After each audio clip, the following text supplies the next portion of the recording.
حضرت سلیمان علیہ السلام کا واقعہ۔ السلام علیکم ورحمۃ وبرکاتہ۔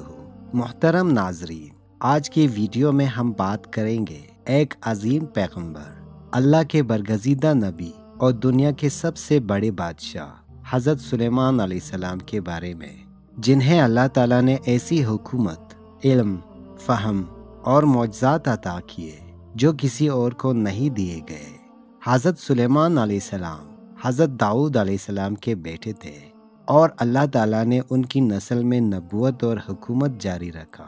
قرآن پاک میں اللہ تعالیٰ فرماتا ہے، ترجمہ: اور سلیمان داؤد کا وارث ہوا اور اس نے کہا، اے لوگو، ہمیں پرندوں کی زبان سکھائی گئی ہے اور ہمیں ہر چیز عطا کی گئی ہے۔ بے شک یہ کھلی ہوئی فضیلت ہے۔ جنات، حیوانات اور پرندوں پر حکومت۔ اللہ تعالیٰ نے حضرت سلیمان علیہ السلام کو ایک ایسی بادشاہی عطا فرمائی جس میں انسان، جن، حیوانات اور پرندے سب ان کے تابع تھے۔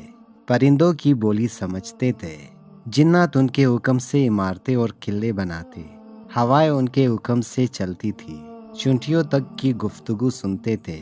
چونٹی کا واقعہ: جب حضرت سلیمان علیہ السلام اپنی فوج کے ساتھ گزر رہے تھے تو ایک چونٹی نے دوسری چونٹیوں سے کہا۔ ترجمہ: حضرت سلیمان علیہ السلام نے یہ بات سنی اور اللہ کا شکر ادا کیا۔ ملکہ سبا کا واقعہ: حضرت سلیمان علیہ السلام کو ہدہد پرندے نے ایک قوم کی خبر دی جس کی ملکہ سورج کی پوجا کرتی تھی۔ حضرت سلیمان علیہ السلام نے دعوت اسلام بھیجی، معجزات اور سچائی سے متاثر ہو کر ایمان لے آئی۔ عرش بلقیس کا معجزہ: حضرت سلیمان علیہ السلام نے بلقیس کا تخت پلک جھپکنے سے پہلے منگوا لیا۔ قرآن میں فرمایا،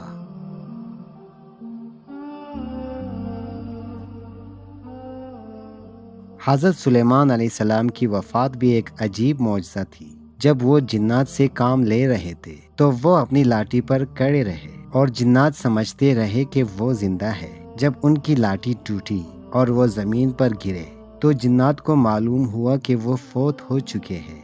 اللہ تعالیٰ نے یوں ظاہر کیا کہ جنات غیب نہیں جانتے۔